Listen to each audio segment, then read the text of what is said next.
자, 두 번째 시간 이어갑니다. 창세기 3장 8절로 13절 다시 시작합니다. 그들이 그날 바람이 불 때 동산에 거니시는 여호와 하나님의 소리를 듣고 아담과 그의 아내가 여호와 하나님의 낯을 피하여 나무 사이에 숨은지라. 여호와 하나님이 아담을 부르시며 그에게 이르시되 네가 어디 있느냐. 사람이 하나님의 낯을 스스로 피하는 것과 하나님 앞에 쫓겨나서 하나님의 낯을 볼 수 없는 것과 이제 참 그게 사실은 죽음인 건데, 이르되 내가 동산에서 하나님의 소리를 듣고 내가 벗었으므로 두려워하여 숨었나이다. 이르시되 누가 너의 벗었음을 네게 알렸느냐. 내가 네게 먹지 말라 명한 그 나무 열매를 네가 먹었느냐. 아담이 이르되 하나님이 주셔서. 그러니까 그 나무 열매 먹으면 하나님 책임이에요. 이거는 나와 함께 있게 하신 여자 그가 그 나무 열매를 내게 주므로 내가 먹었나이다. 여호와 하나님이 여자에게 이르시되 네가 어찌하여 이렇게 하였느냐. 여자가 이르되 뱀이 나를 깨므로 내가 먹었나이다. 그러니까 지들 잘못은 없어. 다 우리가 뭔가 뽀록나면 다 그러죠. 이게 문둥병이 걸렸다는 증거다 이런 말이죠.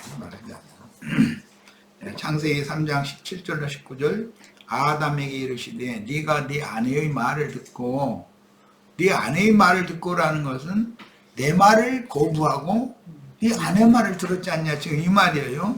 이건 먼 훗날 이제 아브라함이 그 사레의 말을 듣고서 하갈을 종을 아내로 취해버렸죠. 그랬더니 이거 이제 하나님이 이제 그게 괘씸해가지고 이제 문제를 자꾸 말씀을 이어나가시는 이제 내용이 나오죠. 네 아내의 말을 듣고 내가 네게 먹지 말라 한 나무 열매를 먹었은즉 땅은 너로 말미암아 저주를 받고 너는 네 평생에 수고하여야 그 소산을 먹으리라. 저주받은 땅에서 땅이 내는 건 뭐냐. 네게 가시덤불과 엉겅퀴를 낼 것이라. 네가 먹을 것은 밭의 채소인즉 네가 흙으로 돌아갈 때까지 얼굴에 땀을 흘려야, 땅을 개간해 가지고 밭을 경작을 해야 되는 일이죠. 먹을 것을 먹으리니 네가 그것에서 취함을 입었습니다. 너는 흙이니 흙으로 돌아갈 것이니라 하시니라. 여기 이제 기업 문제가 여기서부터 발전이 되죠. 땅에 개간한 밭을 기업으로 받은 건 장자인 카인이 받죠. 아벨은 땅의 기업이 없죠. 율법에서는 레위는 가나안 땅의 기업이 없었어요. 하나님 말씀을 맡은 종들은 땅에서 기업이 없는 거예요. 그러면 누군가 먹이고 입히고 책임져줘야 되잖아요. 여호와 하나님이 기업이 되는 것이에요. 이런 것이. 그런데 이제 하나님 말씀을 말씀대로 이것을 잘 해석하고 그대로 이걸 이어야 되는데 하나님이 기업이라고 해가면서 11조 헌물 받아서 살아야 된다는 것만을 이제 강조를 하게 되죠. 믿음으로 사는 얘기는 않는 거예요. 그러면 소위 말하면 평신도들 보고는 믿음으로 살라고 그러고 자기는 11조 헌물 그 백성들이 주머니만 바라보고 이러니 이게 도대체 그 언행일치가 안 되는 거지 뭐. 하여간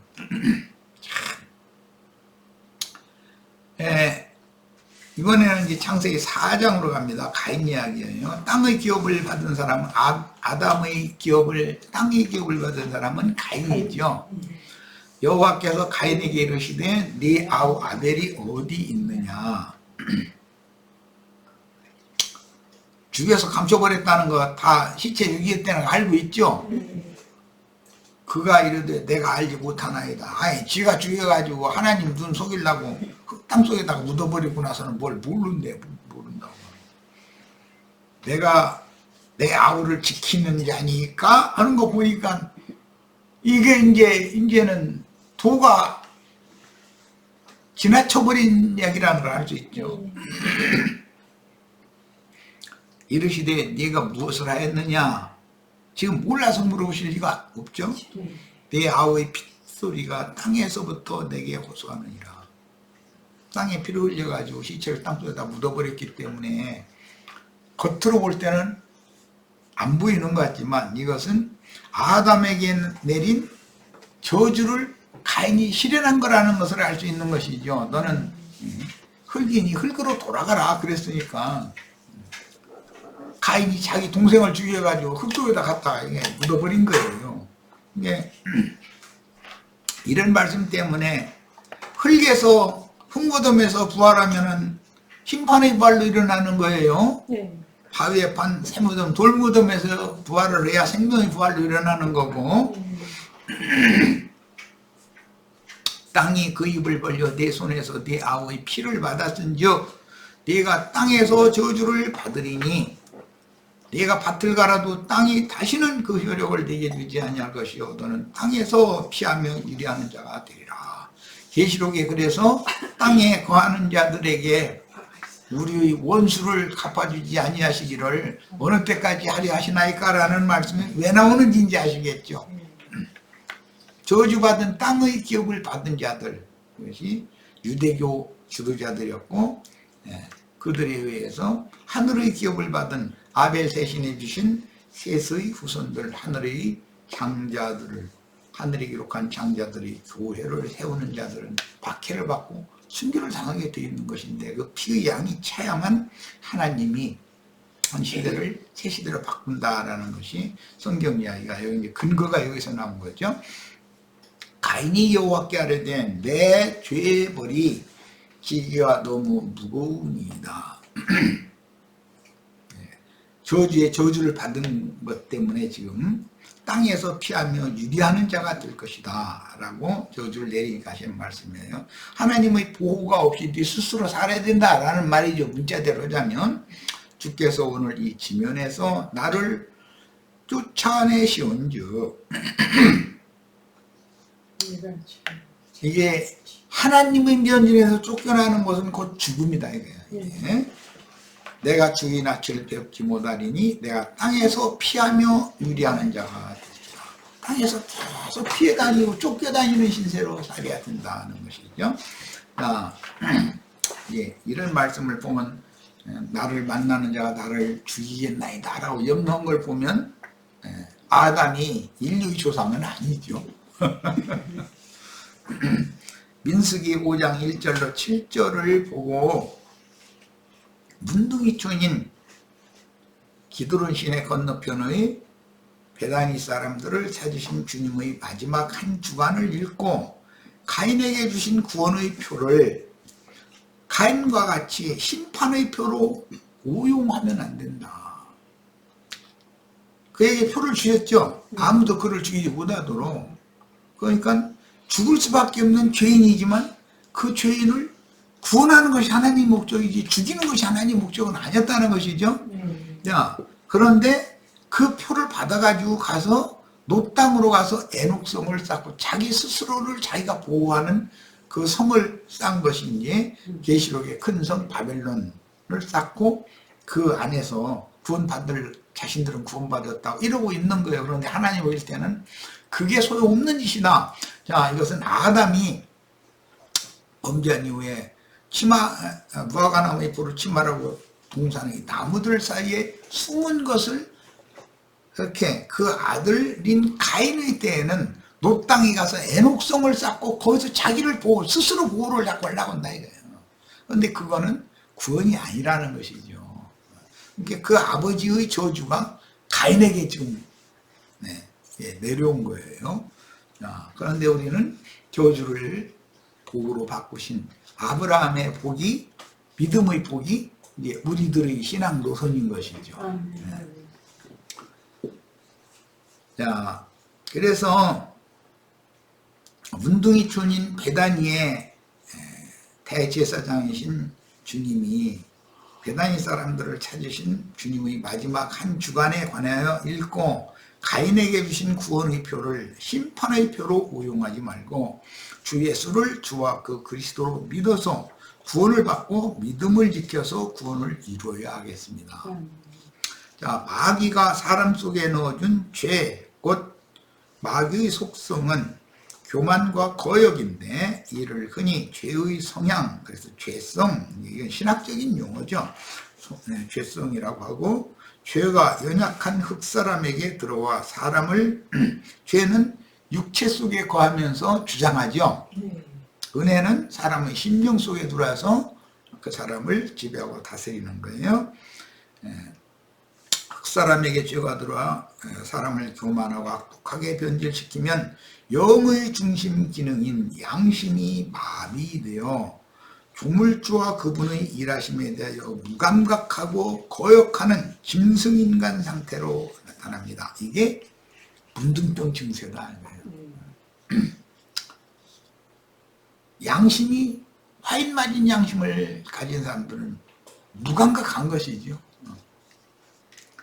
문둥병은 특징이 바늘로 찔러도 안 아프다는 거예요. 그게 막 살이 쳐져 내리는 부위를. 그런 거 보면 참 신경이 죽었다는 거예요. 영적으로 죽었다는 것을 보여주는 거죠. 금령과를 따먹은 아담과 하와 가인이 이렇게 표현했고, 그 땅과 가인의 인생에 저주가 임하였으며 저주를 지고 살아야 하는 저주받은 땅의 인간들에게 결과적으로 사형이 선고되었으니, 첫째 사망인 육신의 죽음은 둘째 사망에 대한 포상이 되는 것이다. 죽고 또 죽는 것이 이게 중요한 문제죠. 누구나 아담 세계에 흙집은 반드시 무너지게 돼 있는 것이지만, 흙집이 무너진 다음에 영의 몸, 빛의 몸으로 영생의 세계에 들어가서 영생하느냐의 문제가 이제 구속사에서 예수를 주와 그리스도 믿은 사람과 안 믿고 스스로 애녹성을 쌓고서 거기서 자기네들은 구원받았다고 이 성이 우리를 지켜줄 거라고 이러는데, 큰 성 바빌론 무너져요, 안 무너져요? 반드시 무너져요. 성 없는 거예요. 주님께서 돌아온 포로에서 쫓겨났다가 돌아온 무리들에게 새 성과 새 성전을 쌓고 지켜 만든 다음에 불성곽이 되어주시는 그 주님이 성곽이 되어주시는 그 성, 아브라함의 후사들을 위해 하늘에 예비해 놓으신 한 성에 들어가야만 안전한 것이, 영원히 안전한 것이지, 땅에서 사람의 손으로 뭐 큰 성 바벨론 그것을 건축해놨다고 해가지고 그 안에 있다 해가지고 구원받은 게 아니라는 말이죠. 이런 말을 기성교회 사람들한테 들려주면 이게 참 우리가 그럼 구원 못 받았느냐 이러고 따지고 덤비기 때문에 이게 정말 설명을 하면 많은 말이 필요하잖아요. 이제 자, 금령과를 따먹은 아담과 하와 가인이 이렇게 변했고, 그 땅과 가인의 인생에 저주가 임하였으며 저주를 지고 살아야 하는 저주받은 땅의 인간들에게 결과적으로는 사형이 선고되었으니, 우리는 다 사형 판결을 이미 받은 사람들이죠. 사형 집행날만 기다리고 있는 죄수지의 사형수들이죠, 지금. 그런 상태예요. 그런데 여기에서 해방, 구원해 주는 것이 주님의 말씀의 복음의 능력이라는 것이죠. 나병에서 치유를 받은 것은 구속받고 생명력을 잃었던 양심이 회복되는 것을 상징하는데, 복음을 믿음으로 말미암아 혈기와 육체의 욕구를 십자가에 못 박고 양심 기능을 회복한 새 생명을 얻어 하나님을 찾고 그분의 은혜에 의지하는 믿음으로 살게 하신 것은 아담, 가인의 나병, 하와의 유출병, 여자는 유출병, 중심이 이제 이렇게 다루죠. 남자는 문둥병, 여자는 유출병. 신약에서도 한 여인이 유출병을 고침받는 얘기가 나와요. 남자가 유출병 고침받았다고는 하지를 않죠. 그런데 사실은 왜 그러는가 하면, 유출병이라는 건 이게 말로 그냥 그 불결한 생명을 막 쏟아내는 걸 상징하는 거기 때문에, 여자들은 우리 남편이 이번에 과장 진급했는데, 그럼 이제 같은 입사 동기인데 과장 진급 못 오고 뭐 있는 사람의 부인은 그 다음부터는 그 집에 안 가죠. 이제 친구했다가 뭐 여자들은 이놈의 입이 그냥 가벼워가지고, 우리 아들은 뭐 했는데 딸은 뭐 했는데 이 자랑하고 싶어가지고 참을 티를 못해요. 남자들은 그런 입이 무겁기 때문에 그런 것은 자랑을 잘 안 거둬. 근데 여자는 이상하게 뭐 심지어 우리 딸이 뭐 방구도 이쁘게 껴 이제 이래버려. 아이고, 뭐 방구 똥도 이쁘게 쌌다 이 쌓고 아이고 똥 싸고 방구 끼는 게 뭐 그렇게 이뻤어. 예. 여자들은 하여튼이 자랑하고 싶어서 살 수가 없는 것이요. 수염이 안 나죠. 예? 수염이 안 나죠. 수염이 안 나서 그러는 거야? 아 그렇구나. 수염이 났으면 무거워가 수염 무게 때문에 그게 안 나올 텐데. 그래서 유출병은 여자로, 문둥병은 교만하고 거역하는 거. 이것은 내 고집을 누가 당해 그럼 너 문둥병이야 이제 이런 말이죠. 사실은 자기 잘난 체하고 막 이제 뻗장하려고 그러고 장본인 취하려고 그러고 그러면 그런 뜻이다. 이게 성경이라는 것은 다 바라보자 의도가 있어요. 자, 레위기 13장은 부정한 나병 환자라고 진단하고 확정하는 규정들이 기록되었고, 레위기 14장은 부정한 나병을 고침받은 정결케 된 자, 즉 구속받아 깨끗한 의인이 되었다고 진단받은, 예수님은 이것을 해주러 오셨죠. 치료를 다 하고 나서는 내 믿음이 너를 구원하였으니 평안히 가라. 이거 선고해 주러 오신 거잖아요. 그래서 맨 병신들 세상에 찾아오셔가지고 병신들만 찾아다니면서 고쳐주고 나서는 내 믿음이 너를 구원하였다. 이제 너는 의로운 자가 됐으니까 평안히 가라. 이제 자꾸 이것을 선고하시는 분이 메시아다 이거예요. 그런데 유대교 지도자들은 문둥병 진찰해가지고 너 나가고 쫓아내고는 그들이 문둥병자들이 사는 말엔 쳐다도 안 봐. 이제는 사람 취급을 안 해버려. 그럼 율법으로는 구원 받을 수가 있다 없다? 율법은 저주는 받지만 구원은 받을 수 없다라는 걸 이렇게 확연하게 딱 드러내는 말씀이에요. 예, 자, 사도행전 13장 37절로 39절 인용구를 봅니다. 하나님께서 살리신 이는 썩음을 당하지 아니하였나니, 썩지 않는다라는 건 살아있다는 뜻이죠. 죽으면 썩게 돼 있어요. 그러면 문둥병자는 썩는다라는 건 속에 영이 죽어있다라는 반증이다 이거예요.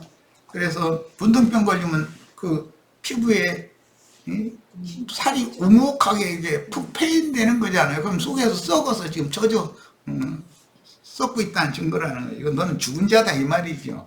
그런데 왜 죽었는가? 교만하고 거역하는 근성에 의해서 죽는 거다라는 걸 지금 다루는 거예요. 그러므로 형제들아 너희가 알 것은 이 사람을 힘입어, 이 사람을 이라는 것은 구약성경에 어떤 사람에게 죄를 범하였으면 그 분물값에 온 일을 더해가지고 가서 갚고 결리를 해야 된다 그랬는데, 이 사람이 누구냐면 예수님이죠. 지금 힘입어 죄사함을 너에게 전하는 것이며, 또 모세의 율법으로 너희가 의롭다 하심을 얻지 못하던 모든 일에도, 굉장히 중요한 말이에요. 이게 모세의 율법으로는 정죄를 받아서 이스라엘의 종에서 쫓겨나기는 하지만, 이스라엘의 종에서 쫓겨난 사람들을 제사장이 나가서 진찬을 다시 살펴보고 치료해가지고 데리고 들어오는 일은 안 해. 율법은 그걸 안죠. 그래서 모세의 율법으로 너희가 의롭다 하심을 얻지 못했다 이래요. 그러나 이 사람을 힘입어 믿는 자마다 의롭다 하심을 얻는, 이거 복음이다 이게 이제 명확해지셨죠. 이런 구절은 꼭 암기하고 계시기를 바라요. 그런데 양다리 걸치는 사람이 있어요. 복음도 믿어야 되지만 율법도 행해야 된다. 사도행전 19장 이후에 보면 그것 때문에 막 이게 교회가 엉망이 되어버리잖아요. 그럼 오늘날 말씀줄이라도 읽었고 좀 깨달았다는 사람들 들어보면 복음을 완전하게 훅을 딱 갈라가지고 복음만을 딱 전하고 율법을 버려라. 이제 율법이 저주에서 나와서 해방받아야 된다라고 가르치려고 않고, 복음도 믿어야 되지만 율법도 자기네들이 지어낸 율법 지켜야 된다. 11조 헌금 내야 되는 건 뭐 필수적이고, 침례받아야 되고 뭐 해야 되고 막 뭐 해야 되고, 안식일 아니면 일요일 성수주일 해야 되고 막 또 추수감사절 절기 꼭 지켜야 되고 막 해가면서 신종율법을 막 올려놓는 거, 그건 뭐죠? 본물에다가 이식을 무겁게 다 올려놓는 거예요. 그 죄점을 무겁게 더 올려놓는 거예요. 이것이 유대교 생활만이 아니라 자칭 유대인의 회인 기독교계가 오늘날 똑같은 짓을 하고 있다는 거예요. 야, 모세의 율법으로는 의롭다함을 육체가 없었어요. 그러나 이 사람을 힘입어 믿는 자마다 의롭다함을 받는다. 문둥병이든 너는 치료받았다라고 선고를 받게 된다는 거예요. 인자 예수가 그 일을 오셨고 성령이 그 영이 되신 주님이 지금 지지자들을 보내가지고 그 일을 하게 하시는 거죠. 이게 복음 전파예요. 야, 디도서 3장 3절로 7절 우리도 전에는 어리석은 자여 순종하지 아니한 자요. 그게 다 문둥병자 있었다 이거죠. 속은 자요 여러 가지 정욕과 행락의 종로로 단 자요 악독과 투기를 일삼은 자요 가증스러운 자요 피차 미워한 자였으나 뭐 교만뿐 아니라 거역성이 있는 거죠. 우리 우주 하나님의 자비와 사람 사랑하심이 나타날 때 우리를 구원하시되 우리가 행한 바 의로운 행위로 말미암지 않고 율법 행위로 구원받은 게 아니다 거예요. 오직 그의 긍휼하심을 따라 중생의 씻음과 성령의 새롭게 하심으로 우리를 구원하셨다 하셨나니 우리 우주 예수 그리스도로 말미암아 우리에게 그 성령을 풍성히 부어주사 우리로 그의 은혜를 힘입어 의롭다 하심을 얻어 영생의 소망을 따라 상속자가 되게 하려 하십니다. 후사가 되게 하려 하십니다. 이게 복음이에요. 자, 그러면 이런 말씀을 읽을 때 나는 어떻게, 내가 중요해 이제. 나는 어떻게 혈육의 저주에서 구원받아서 율법의 저주로부터 해방되었는가.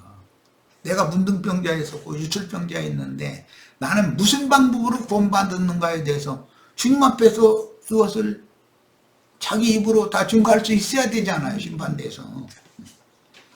자, 나병이라는 이 용어는 차라트라고는 히브리어는 때려 눕히다 매질하다라는 뜻의 차라에서 유래한 말인데, 그러니까 하나님이 승질나가지고 그냥 몇 꽂아버린 거예요. 왜 그랬겠어요? 유순하고 순종 잘하면 둘러 며칠이고 이단 잘 했겠어요? 그럴 리가 없죠. 이것은 교만이 지나쳐서 거역을 하니까 이건 도저히 이건 안 되겠다 싶으니까 이렇게 때려 눕히고 막 매질하고 이제 그런 건데 이거는 다 율법이 하는 일이다 이거예요. 그렇죠? 그런데 예수님은 치료해 주러 오신 분이죠. 죽을 만큼 얻어맞아가지고 저 흠비진다 버리고 갔는데 그 사람 찾아내가지고 자기 짐승에 태워다가 뭐 포도주를 붓고 약 발라주고 막 이렇게 하고 주막에다 갖다 맡기고서는 두렵던 부비까지 줘가면서 내가 돌아올 때 부비가 더 들었으면 내가 다 갚아줄 거니까 이 사람 좀 잘 보살펴 주라고 그랬는데 우리가 주막집을 잘 만나야지. 주막집 주인 잘 만나야지. 그러니까 주막집 주인이 사기나 치려고 그러고 그냥 거기다 대고 사방 얻어맞아가지고 사병이 그냥 막 몸들고 퉁퉁 붓고 난리가 났는데 강아지 시켜가지고 저기 가서 좀 핥아주라고 그러고 이러면 이게 참 보통 문제 아니지 이거.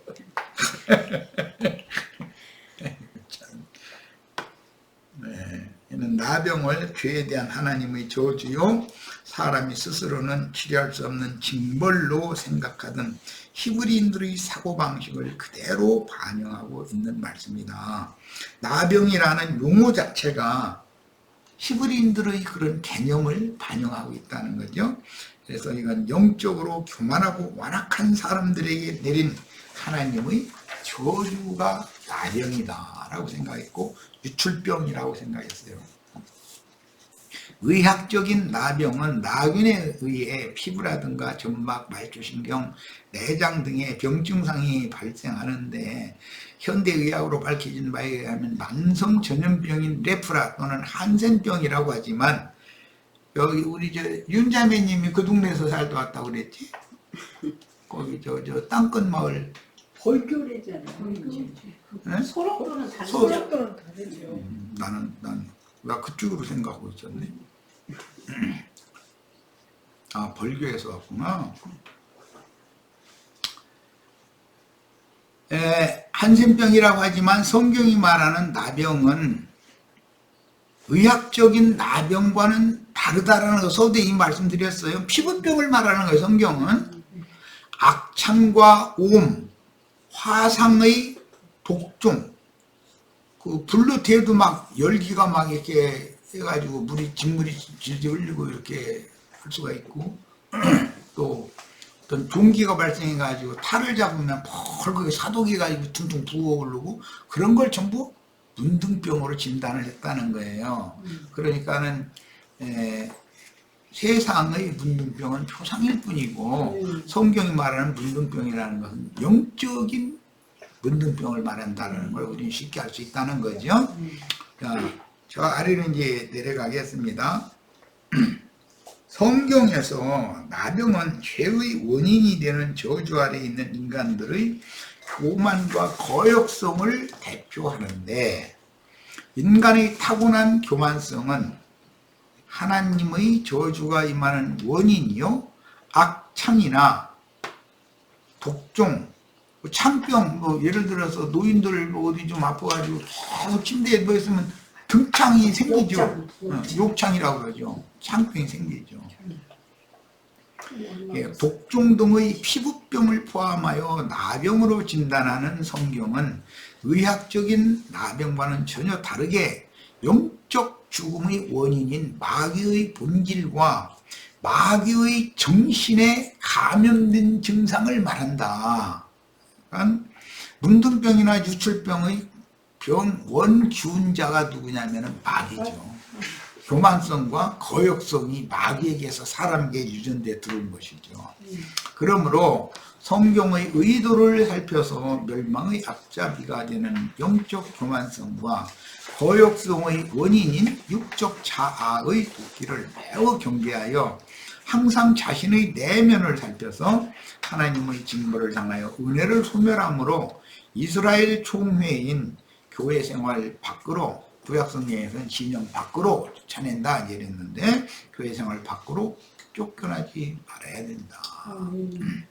일시적인 발작 증세로 죄성인 교회 생활 밖으로 쫓겨나는 것은 은혜를 소멸하고 은혜에서 끊어지는 걸 말하기 때문에 은혜에서 끊어지는 것은 곧 하나님의 생명에서 끊어지는 것을 말하니까 이건 죽음이라는 것이에요. 일시적인 발작 증세로 죄성인 교만성과 거역성을 표출하다가 즉시로 깨닫고 돌이키면 어린아이가 조금 쨍대부리다가 달래면 금방 헤헤거리고 웃고 그렇게 되는 것은 문둥병이 아니죠. 그런데 자신의 교만함과 완악함을 자백하고 뉘우치면 제사장은 그를 진찰하되 단순한 피부병이라고 진단하고 그런 경우는 흐르는 물로 씻고 새 옷으로 갈아입게 하며 속으로 분노와 거역성을 숨기고 언젠가는 도끼를 표출할 수 있는 사람은 당연히 격리 조치를 하라는 뜻이다. 교회라는 것은 목회라는 건 이게 굉장히 어려운 거예요. 전도하는 것도 중요하지만 이 사람이 결국은 언젠가는 교회에서 문제를 야기할 사람이라는 것을 목회자는 알고 있어야 되는 것이죠. 가룟 유다가 그런 보균자였다는 것을 예수님이 이미 알고 있었잖아요. 레위기 13장과 14장에는 아래와 같은 여러 비유들을 통해서 선악과에 중독된 모든 인류의 속에서부터 나오는 부정, 이건 영적인 더러움을 말하는 거예요. 영적인 더러움이라는 건 교만성과 거역성을 말하는 겁니다. 부정이 나타나면 문둥병 환자들의 교만함과 거역성을 설명하고 있습니다. 레위기 13장, 14장이 이제 그걸 쭉 설명하고 있죠. 자, 일반적인 피부병과 문둥병을 구별하는 규례. 이게 이제 아까 내가 이거 잠깐 읽었었어. 1절에 7절 사이만 무슨. 자, 일반적인 종기와 이것이 악성 종양이 되어진 경우는 문둥병이에요. 예, 이것을 어떻게 구별할 거냐. 제사장은 그걸 구별하라는 거예요. 그 다음에 일반적인 화상과 누가 됐어.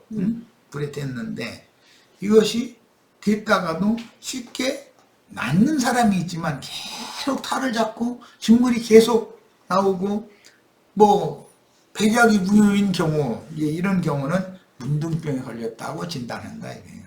그럼 뭐죠? 속에서 막 그 사람의 열기가 막 끌어올라와서 그냥 막 표출되는 거예요. 막. 일반적인 오음과 문둥병을 구별하는 규례가 있고 일반적인 어루러기와 문둥병을 구별하는 규례가 있고 의복의 더럽힘과 문둥병을 구별하는 규례가 있으며 뭐 이건 뭐 날줄 시줄에 뭐 문둥병이 걸리고 별리가 다 나와야 했던 제가 이제 그 세부 규정은 나중에 점점 말씀 나누기로 하고 일반적인 낡고 흔 집과 집에도 문둥병이 걸릴 수 있어요. 집에도 문둥병이 든 집을 구별하고 정결케 하는 규례가 최종적으로 기록이 됐어요. 이것은 목회자는 자기가 건축하고 있는 교회지만 이 교회가 이것은 문둥병이 너무 도저히 수습할 수 없을 정도로 말은 전염이 빨리 된다 해서 이거는 안 되겠다 싶으면 그 집을 다 헐어버려야죠. 수습이 되게 생겼으면 그 부위만 헐어내고 다시 갖다 벽을 바르면 되는데 벽돌을 빼버려. 그거 안 되면은 이거 그 집 자체를 버려버려야 되는 거예요. 야, 이거 정말 참. 레위기 15장에서는 남녀 간의 유출병도 다루는데 여자의 월경 때의 불결과 남녀 간 정수를 설정하는 경우의 불결을 다루는 이것은 정상적인 부부 관계의 그 상태를 말하는 것이 아니에요. 예. 부부 관계가 아닌 상태인데 남자나 여자나 정수를 누수시킨다 그러는 것은 뭐 흘러내린다, 샌다 그런 말이죠.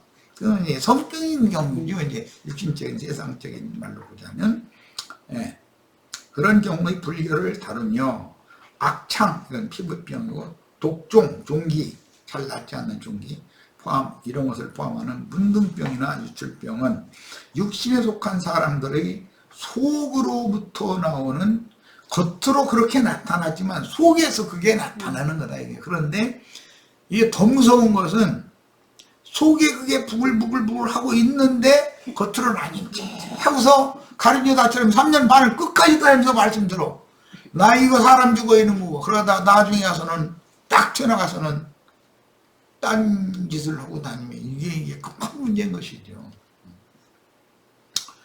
야, 그런 본질적인 속에서 나오는 죄성과 혈기로 인한 독기는 그 생명이 근본적으로 악하며 속되어 부정하다는 것을 상징하는 비유들이다. 교회 생활을 어떻게 할 것인가를 지금 말하는 거예요. 교회 생활에서 하나님이 거룩하니 하나님의 성전은 당연히 거룩해야 되는 것입니다.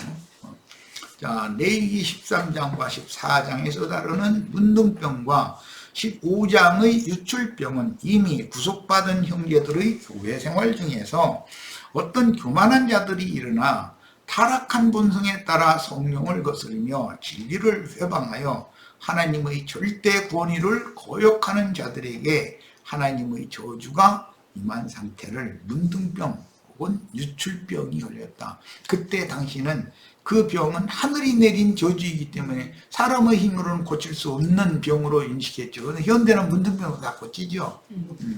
아주 좋은 그 항생제가 지금은 많이 개발되어 있기 때문에 특히 유출병 증세는 외적으로는 성병 증상이나 그게 요즘에는 저 아프리카 쪽에서 그게 많이 유행하는 그 무언병이라고 에이즈.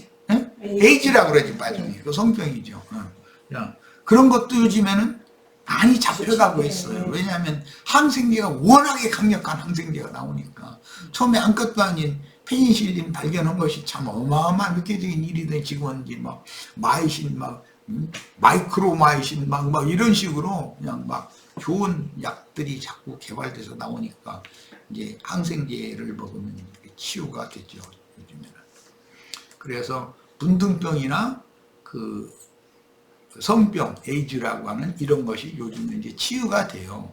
그러나 성경에서 말하는 것은 꼭 그런 의학적인 그런 병을 말하는 것이 아니다라는 것이고요. 사람의 속에서부터 부정불결이 표출되어지고 밖으로 새나오는 경우를 말한다라는 말이에요.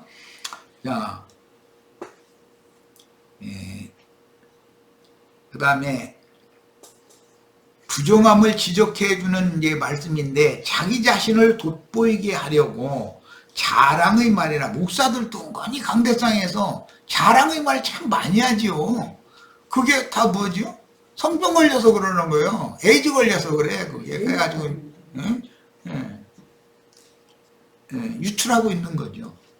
그런데 목사들은 세상의 그 여자만 뜬무대 그 쓸데없는 자랑, 그 얼마나 힘만 벌리면 자랑해서 부끄럽지도 않아.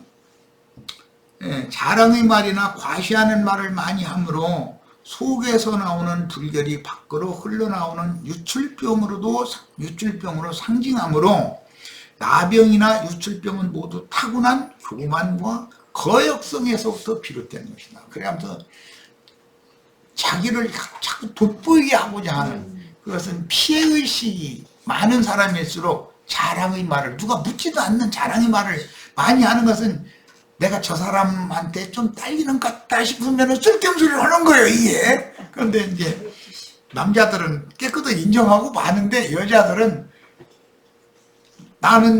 너는 그거 자랑해? 나는 다른 거 자랑할 거 있어? 하고 꼭 대척을 하기 마련이죠. 우리 자매님들이랑 절대로 어디 가서 누가 자랑하려면 너 그런 거 자랑하지, 나는 또 이런 것이 있어요 하면서 절대 그렇게 하시지 마세요. 아니, 그러시냐고, 아이고 참 축하한다고, 잘 되셨네요 하고 하면 그걸로 끝나잖아. 더 이상 자랑하는 소리, 길게 하는 소리 듣기 싫으면 아이고 잘 되셨네요, 참 잘하셨어요 하고 딱 끝내버리면 혼자 자랑 계속 미안해서 못 하잖아. 예수 자랑. 그렇지, 예수님 자랑해야지.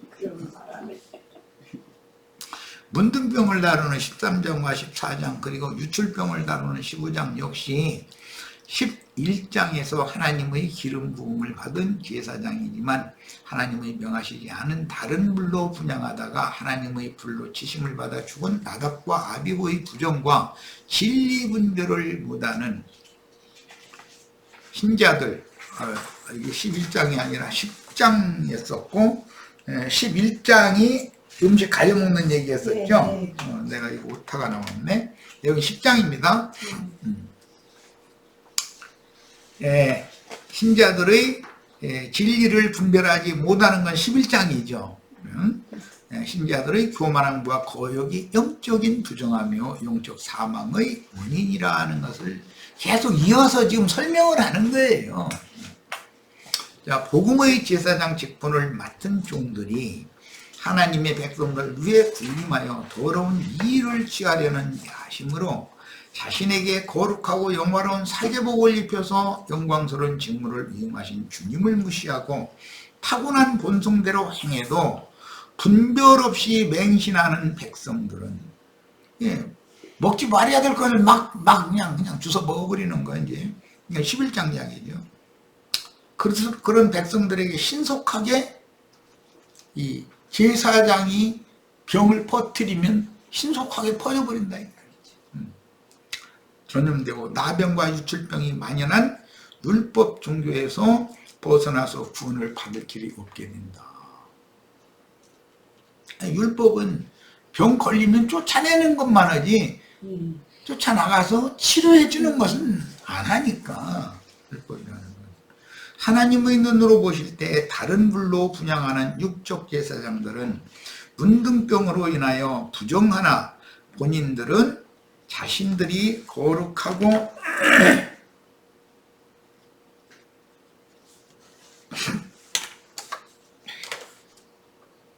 정결한 사람인 줄로 여기므로 문둥병 걸린 사람, 유출병 걸린 사람이 자신은 정결하다고 이제 그걸 자칭 의인이라고 그런다고 그러죠. 바리새인들. 예. 그러므로 그들의 특징은 아무것도 온전케 된 것이 없으면서 특징이 뭐냐? 남의 죄에 대하여 간섭하기를 좋아해요. 대발을 가지고 다니면서 눈 속에 티끌 들어갔다 그러면 눈 좀 이렇게 떠봐. 왜 대발을 막 눈질러서 눈 다 멀게 만들어. 이야, 그것이 재밌는가 봐. 남의 눈 속에 들어있는 티 빼주는 것이 재밌는가 보지 그게? 아니 정말. 남의 죄에 대하여 간섭하기를 좋아하며 영적 생명이 없는 자기들의 교리를 가르치려고 대만을 놓고 쿡 찔러버린다 이 말이야. 주장하는 자세를 취하는데 이것은 문둥병과 유출병이 번지게 하는 요인이다. 그걸 맹신자들은 분별 없이 다 받아먹어버리고 다 같이 병 걸려버리는 거예요. 마귀는 마귀의 그 근성, 교만성과 거역성을 목회자들을 통해서 퍼뜨린다 이거예요. 이게 참 비밀이죠.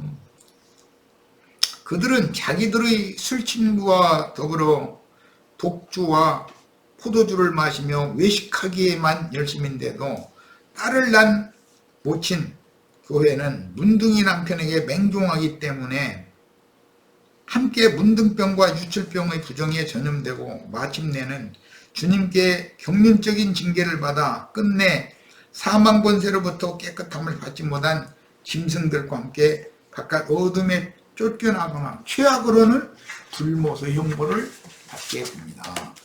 문둥병의 영적인 증상으로는 더러운 양심에 마음이 부패해지므로 자신의 영과 혼은 썩어서 죽어가고 있는 중한 병에 걸려 있으면서도 큰 아픔이 없다는 거예요.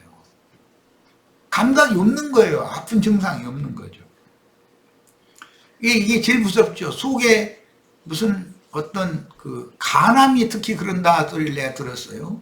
네. 간이 이게 둔해가지고서 다 죽게 생겼을 때 그때서 피토에 쌓고 이러면 그때서 병원에 가면 이제 너무 늦은 거지. 의사도 이렇게 손을 쓸 수가 없죠. 그런 경우가 있다고 해요. 이게 둔한 것이 인간이라는 거예요. 여기. 이는 화인 맞은 양심의 무감각이며 문둥병의 외적인 증상으로는 살이 썩어 들어가며 문드러지는 것이 특징인데 이는 혈과 육의 옛 생명이 죽어가는 증상이다.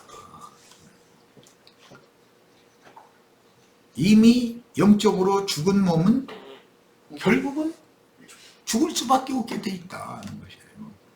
또 문둥병은 하나님의 치료가 아니면 스스로는 절대로 고칠 수 없는 중한 병으로서 영적으로 마귀의 죽이는 독이 사람 속에 퍼져 있는 상태이니 첫 아담 이후 혈과 육을 입고 세상에 태어나는 모든 죄인의 대표인 외식하는 율법 종교 지도자들의 신명과 정신 상태의 영적 교만과 거역성으로 인하여 하나님이 지신 중병에 걸렸음을 의미하는 것입니다. 그 사람들이 살갗이 정상적이지 않고 움푹 패했다는 걸 뭘로 하죠? 성경책 가슴에다 탁 끼고 걸으면 천천히 걸으면 그게 움푹 패여 있는 증상이 나타나는 것이죠. 그게 저 사람 문둥병 걸렸구만. 우리는 성경을 알아야 진단할 수 있는 거예요. 아니 그냥 하나님 주신 대로 해. 목소리도 강대상에만 쓰면은 이상한 목소리가 나오고 평상시에는 또 평상시 목소리로 그냥 하고 그런 사람들.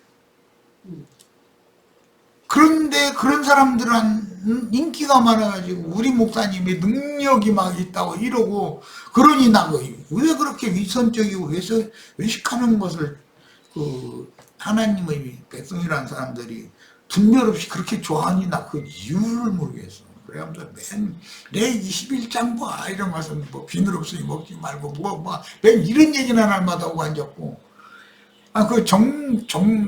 그 말하고자 하는 의미를 살펴야 되는 거 아니겠어요?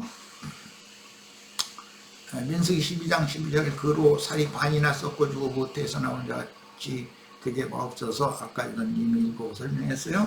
주님께서 직접 대면하여 명백한 말씀으로 자신의 비밀을 모두 다 알게 해준 하나님의 사람 모세와 나답과 모세의 인도 직분에 저항하고 덤빈 미리암, 다단, 아비람, 이제 이런 무리가 있었죠.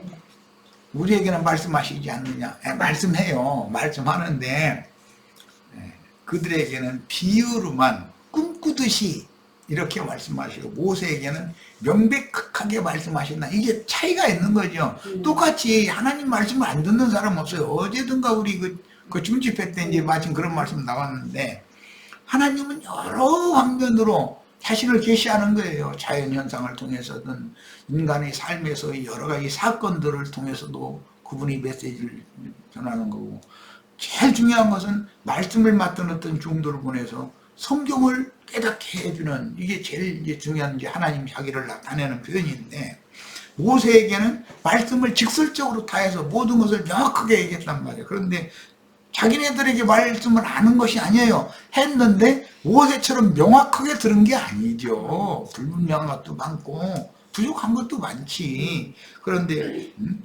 왜 너만 인도자 노릇하고 우리가 인도자를 하는 것을 우리는 인도자로 빨리 세워주지 않느냐 이러고 대적을 했다는 거예요. 그런데 그것들 다 이렇게 심판받은 얘기잖아요. 야, 그때 미리암이 앞섰기 때문에 미리암을 이렇게 7일 동안 근무시키고 문둥병에서 고통받게 만들었어요. 열왕기하 이제 5장 14절 이것은 수리아의 나아만 장군 이야기예요. 우리 월자 자매님도 나아만 장군이지. 네. 한가닥 하지? 네. 그럼 나를 뭘 말고 사람을 이렇게 짓밟으려고 그래 이러지? 속으로 그죠? 속으로만 그래? 그게 문제예요 그게. 아니 그렇게 말하는 게 좀 속보네요. 그렇게 좀 이렇게 하면 날 지적하는 건 좋은데 나 이제 바꾸겠습니다. 그런데 그것을 좀 이렇게 좀 지적해 주시면 내가 고맙게 받겠습니다. 그러나 그렇게 그냥 책망투로 뿌리는 투로 이런 식으로 하니까 좀 내가 좀 듣기가 기분이 좋지는 않네요. 뭐 이 정도로 해도 상대방이 알아듣잖아. 그런데 사람을 뭘로 알고 말이야 막 이러고 또 직접 대고는 못하고 또 저 들어와서 시우리야. 동서서 뺨 맞고 마포에 와서 한강날에 와가지고서 눈을 흘긴대나 보는데나. 나만이 이에 내려가서 하나님의 사람의 말대로 요단강에 7번 몸을 잠그니 그의 살이 어린아이의 살같이 회복되어 깨끗하게 되었다. 여기서 어린아이의 살이라는 것과 한번 부드럽고 깨끗한 것이 어린아이 살일 거고 외적으로는 좀 거칠고 쭈글쭈글해지고 이제 이렇게 굳어 있고 그런 살일 거고 이것은 외적인 표현이죠. 이제 살이라고 하는 거, 피부라고 하는 것은 육성을 상징한단 말이에요. 의도적으로. 그런데 육성은 혈기를 묻어내는 이 살에는 핏줄이 이렇게 돌아다니면서 그래야 핏줄이 살아있는 피가 움직여야 이 살이 살아있는 것이지 심장이 죽어버리면 살도 같이 죽는 거죠. 시간이 다 다르지. 그래요. 그럼 오늘은 여기까지만 하겠습니다. 교만하던 이방인인 나아만 장군이 어린아이의 살과 같이 회복되어 깨끗해졌다는 뜻은 어린아이와 같은 순수한 심령으로 하나님의 종선자의 말씀에 순종함으로 문둥병을 치유받았다는 뜻입니다. 그러니까 우리는 그러면 치유를 받았으면 결례를 행해야죠. 사례를 해야죠. 그런데 나아만은 사례를 했어요. 그런데 10문둥이 중에 한 명만 와서 감사로 사례를 하고 영광을 돌리면서 사례를 하고 나머지 9은 사례를 안 했다는 거예요. 이게 이제 다음 시간에 이제 이 말씀은 이어서 나누도록 하겠습니다. 자, 오늘은 여기까지 해서 오늘 집회를 마칩니다.